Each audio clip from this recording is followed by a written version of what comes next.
మాజీ మంత్రి జీవన్ రెడ్డి మరోసారి ఘాటు వ్యాఖ్యలు చేశారు. జగిత్యాల ఎమ్మెల్యే సంజయ్ పై పరోక్షంగా మాటల దాడి చేశారు. కాంగ్రెస్ లోకి కేవలం స్వార్థ ప్రయోజనాల కోసమే ఆయన వచ్చారని, అభివృద్ధి ముసుగు తొడిగి కాంగ్రెస్ పార్టీ కండువ కప్పుకున్నారని మండిపడ్డారు. ఉమ్మడి రాష్ట్రంలో సీఎంలతో పోటీపడి నియోజకవర్గాన్ని అభివృద్ధి చేశానని, ఇప్పటి వరకు నియోజకవర్గానికి చేసిందేమీ లేదని జీవన్ రెడ్డి ఆగ్రహం వ్యక్తం చేశారు. ఆనాడు చేయని అభివృద్ధి ఇవాళ నేనేదో చేస్తామని చెప్పంటే ఆనాడు నువ్వు చేయలేకపోయినట్టే కదనే.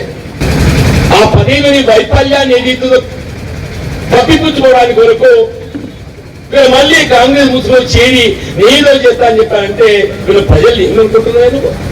ఈ ప్రభుత్వం కాంగ్రెస్ కార్యకర్తల కృషి ఫలితం. ఈ అభివృద్ధి మాకు చేత కాదా అని మాకంటే నువ్వు అనుభవం కలవుగా, మాకంటే నువ్వు అనుభవం కలవుడు అని అంటున్నా నేను. అభివృద్ధి అభివృద్ధి అని చెప్పంటే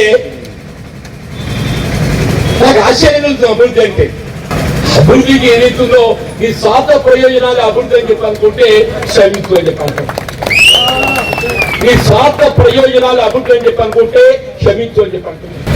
అభివృద్ధిలో ఏదైతుందో నేను రాష్ట్ర స్థాయిలో పోటీ పడ్డాం, రాష్ట్ర స్థాయిలో పోటీ పడ్డాం. నీ లెక్క ఒక నియోజకవర్గ స్థాయి కాదు, నేను రాష్ట్ర స్థాయిలో పోటీ పడ్డాను చెప్పంటాను. నేను ఆయన ముఖ్యమంత్రిగా ఉన్నట్టు వైఎస్ రాజశేఖర రెడ్డి గారితో పోటీ పడి పులివెందులకు ధీటుగా నేను జగిత్యాల అభివృద్ధి చేశాను చెప్పంటున్నాను.